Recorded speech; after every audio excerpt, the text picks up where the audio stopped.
In this video, we will cover the revision part of a Cold War era. Cold war era के दौरान क्या हुआ, क्या सारी बातें हुई, इन पूरी वीडियो में हम सारा कुछ कवर करेंगे. So be with us in this video whole of, और पूरी वीडियो को देखें अंत तक, जिससे आपकी पूरी एक कोल्ड वॉर की रिविजन हो जाएंगी. This is a first part. इसके और भी एक दो पार्ट्स और आएंगे. पूरा चैप्टर कवर अप करने के लिए एक वीडियो इनफ नहीं थी. So let's start. A very first one is a victory of US and USSR in Second World War. कि जब सेकेंड वर्ल्ड वॉर खत्म हुआ तो ये दो ऐसी नेशंस थे जिनकी बोलबाला हो चुका था, जिन्होंने एक किंगडम, एक तरह का वन ऑफ विजय प्राप्त कर ली थी. अब इन्होंने जब जब कहाँ पे अपने फ्लैग्स जो थे वो रेज करके अपनी एक विजय प्राप्ति की घोषणा कर दी. अमेरिका ने American soldier raising the US flag during the battle of Iwo Jima Japan in 23 February 1945, right. तो इन्होंने जिमा जापान के अंदर अपना फ्लैग रेज करके 23 फरवरी को बता दिया कि we are the one of king. And Soviet Union ने उसके भी यहाँ पे building of an Berlin, Reichstag building of an Berlin Germany में 1945 के अंदर बता दिया कि हमने अपनी विजय प्राप्त कर ली. तो इस तरह से इन दो नेशंस ने अपनी विजय प्राप्ति की बात, अपने एक वन ऑफ अपने नेशन बिल्डिंग की, या फिर हम बात करें कि वन ऑफ अपने जीत की, विक्ट्री की बात जो थी वो साबित कर दी while raising their flag in different areas. Now I'll read about the Cuba Missile Crisis. Cuba missile crisis के अंदर जैसा कि आप सब जानते हैं कि यूएसएसआर ने क्यूबा में एक मिसाइल्स रखी थी, जिसके बारे में यूएस को पता लगा एंड देन उन्होंने क्या फैसला लिया, इस सब के बारे में हम सारी बातें यहाँ पे पढ़ेंगे. सो इन अप्रैल 1961 the leader of a union of Soviet socialist republics USSR were apprehensive of an American attack on Cuba. Cuba was a communist ruled country and the Fidel Castro was an president of Cuba at that time. ये छोटी छोटी बातें ना दिमाग में रखने वाली हैं कि क्यूबा का प्रेसिडेंट कौन था, यूएसएसआर का प्रेसिडेंट कौन था, यूएसए का प्रेसिडेंट कौन था, सब कुछ यहाँ पे बोल्डेड है, हाईलाइटेड है, आपको बस नाम याद रखने हैं. सो फिडेल कैस्ट्रो क्यूबा का उस टाइम में हमारा जो था वो प्रेसिडेंट था. Cuba is a small island nation off a coast of United State. जैसे इंडिया का एक छोटा सा आइलैंड है श्रीलंका, हमारे ही बिल्कुल मैप में आप नीचे देखें तो श्रीलंका आपको दिखेगा, वैसे यूएस के मैप में भी श्रीलंका की तरह ही क्यूबा वहां पे प्लेस्ड है. Cuba was a ally of a Soviet union and receive both the diplomatic and financial aid from them. तो यहाँ पे क्यूबा जो है वो एक फाइनेंशियल हेल्प लेता था यूएसएसआर से. इसी तरह से जाते हैं ना कि घर का भेदी लंका ढाए, वैसा ही कुछ काम था. क्यूबा सारी बातें जो यूएसएसआर को बताता था, लेकिन यूएसएसआर के दिमाग में कुछ और ही चल रहा था. उनके दिमाग में था कि हम क्यूबा को एकदम से मिसाइल्स में रख के यूएसए को डरा देंगे, धमका देंगे, लेकिन हुआ इसका उल्टा ही. Now the Nikita Khrushchev was a leader of a Soviet Union at that time. Fidel Castro is a president of the Cuba and Nikita was a leader of the Soviet Union. तो आपको ये दो नाम अच्छे से याद रखने हैं. In order to convert the Cuba into Russia base, Nikita Khrushchev placed the nuclear missiles in Cuba year 1962. This is very important कि क्यूबा 1962 में वहां पे मिसाइल्स रख दी गई. 3 weeks after the Soviet Union had placed a nuclear weapons in Cuba, the American become aware of it. बिल्कुल 3 हफ्ते बाद American को पता लग गया था कि क्यूबा के अंदर यूएसएसआर ने जो है मिसाइल्स वो प्लेस करती हैं. In order to get Khrushchev remove these missiles and nuclear weapons, the American President John F. Kennedy ordered the American warship to intercept any un-Soviet ship and heading to Cuba. तो जब उन्हें पता लग गया कि हमारे यहाँ पे उन्होंने मिसाइल्स रख दी हैं, क्योंकि क्यूबा भी उन्हीं का पार्ट था, तो उन्होंने अपने मतलब वन ऑफ जैसे हम कहते हैं एडवाइजर्स को बोल के बोला कि आप निकिता खुर्शेव को बता दें कि यहाँ से चुपचाप अपने मिसाइल्स आप हटा लें, otherwise there will be a one of world war again will happen. लेकिन वर्ल्ड वॉर नहीं हुआ. उनकी सीरियसनेस को निकिता खुर्शेव ने देख लिया था और उसने मिसाइल्स भी हटा लिए. We will read it further.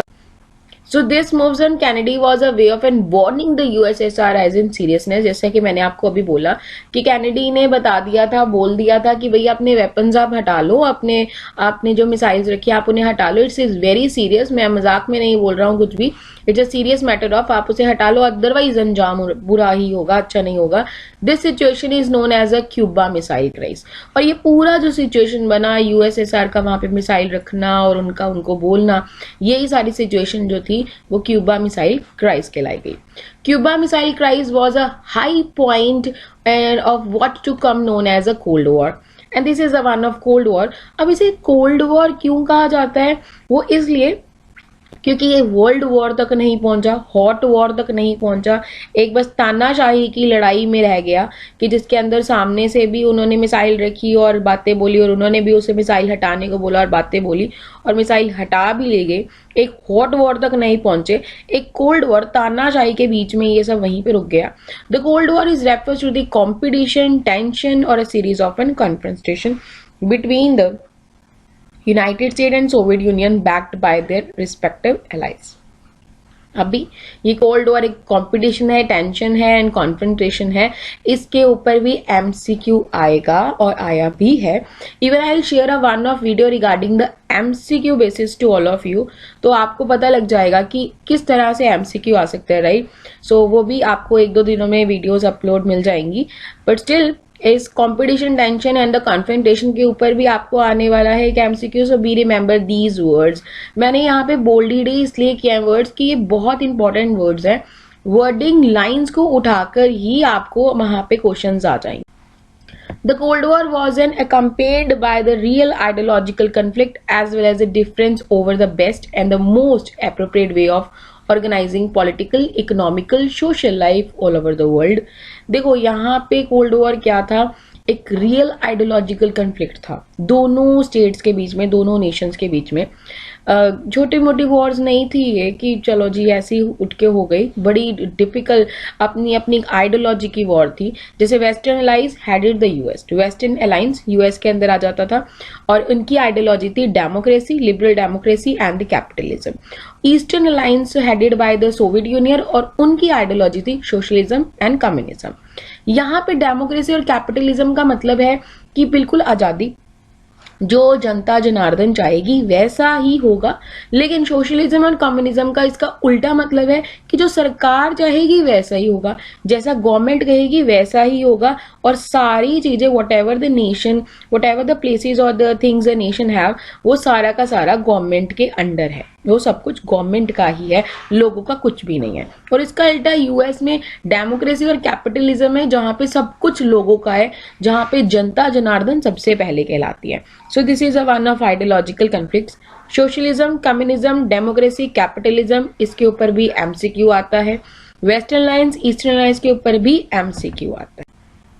Then the Second World War comes to an end in 1945. Everyone's know, और शुरू में भी हमने बता दिया था कि जब उन्होंने फ्लैग रेज करे थे तब वहां पे बात आ गई थी कि 1945 में फ्लैग रेज करके उन्होंने अपना विक्ट्री बता दी थी। तो ऑब्वियसली सेकेंड वर्ल्ड वॉर 1945 में खत्म हो गया था। दो फोर्सेस बन गई थी, मतलब दो हिस्सों में बट गया था। The allied force, the axis power. Allied force के अंदर हमारे पास यूएस, अपना Soviet union, Britain and France थे, एंड एक्सिस पावर में जर्मनी, इटली एंड जापान। इन सब के होने के बावजूद फिर दो जो स्टेट्स थी, दो जो नेशन थे, वो बाहर आए और उन सब का बोलबाला सबके ऊपर हुआ। The war had involved almost all the major power of the world and spread out to the region outside the Europe, including Southeast Asia, China, Myanmar, which is known as Burma now, and a part of India's Northeast. ये सारी बातें highlighted हैं because in सब पे आपको MCQ आने वाला है, राइट। एलाइड फोर्स के अंदर कौन है, एक्सिस पावर के अंदर कौन था, आउटसाइड ऑफ यूरोप कौन कौन थे, south east Asia, China, Myanmar and a part of India's north east. Please try to be learn whole of a concept, जितना भी बोल्ड है उसे अच्छे से याद करके जाए, आपको उनके ऊपर एमसीक्यू डेफिनेटली आएंगे। I will just make another video for you regarding the MCQs and also for the assertion and reason, ठीक है। लेकिन प्लीज आप इन्हें अच्छे से पढ़ें, अच्छे से याद करें, क्योंकि डेफिनेटली इन पे MCQs आपको मिलेंगे ही मिलेंगे। The end of Second World War was also the beginning of the Cold War. जैसे ही Second World War खत्म हुआ, ये Cold War शुरू हो गया, दोनों जो नेशंस थे लड़ने शुरू हो गए. The Second World War comes to an end when the United States of America dropped the 2 atomic bomb on the Japanese cities Hiroshima and Nagasaki in August 1945.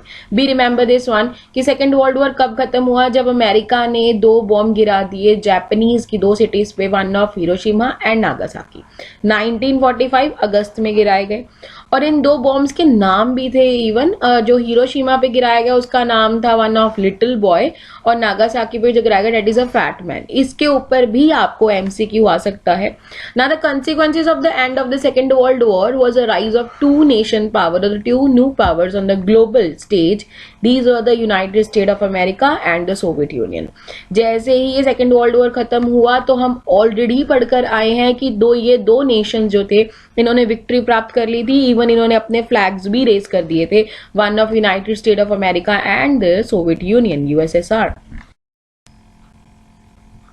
The 2 superpowers and the countries in the rivals blocs led by the superpower were expected to behave in a rational and responsible way, a manner in the sense that they understood that the risk is in fighting war and they might involve the 2 superpowers. यहाँ पे देखो उनसे ना एक expectation करी जा रही थी, मतलब एक दूसरे से, कि भाई रैशनल और रिस्पॉन्सिबल बिहेव रखें, क्योंकि अगर आप ऐसे रखेंगे तो एक शांति बनी रहेगी. एंड इसके ऊपर भी आपको एमसीक्यू दिखेगा कि आपको कैसा बिहेव वहां पे वो चाह रहे थे, that is a rational and responsible. इसीलिए हाईलाइटेड है, इसीलिए यहाँ पे लिखा है. In the world a sharply divided between a 2 alliances system, a state wasn't supposed to remain tied to its and protective superpower to the limit the influence of the other superpower and its alliance, right? Now the smaller state in the alliance use a link to superpowers for their own purposes.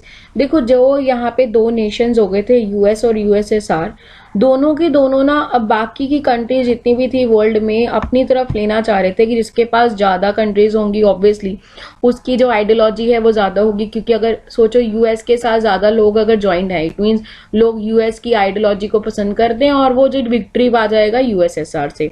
Kind of इस तरह का एक cold war से शुरू हो गया ना, कि दोनों आपस में लड़ने लग गए.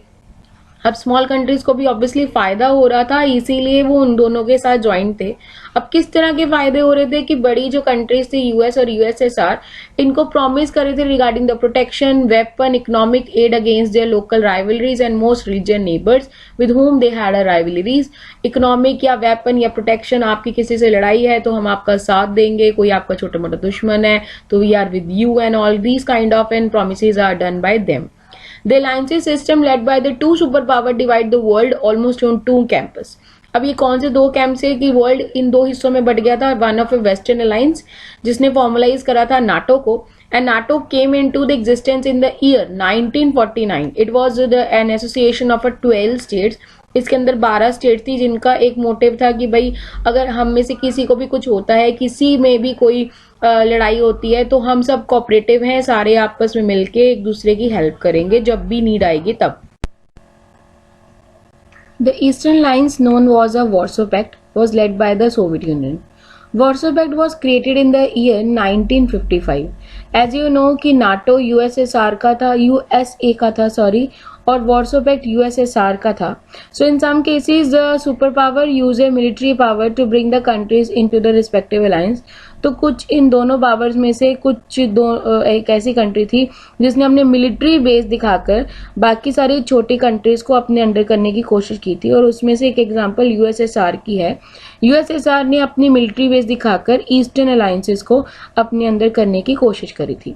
Now the east and the south east and the west east, the United state build an alliance system called the Southern Asian Treaty Organization and Central Treaty Organization.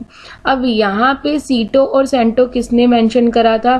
Asia, United State and the alliance system, इन सब ने मिलकर सीटो और CentOS की creation करी थी. Then after the Soviet Union and the Communist China respond by having a close relation and region countries North Korea, North Vietnam and Iraq.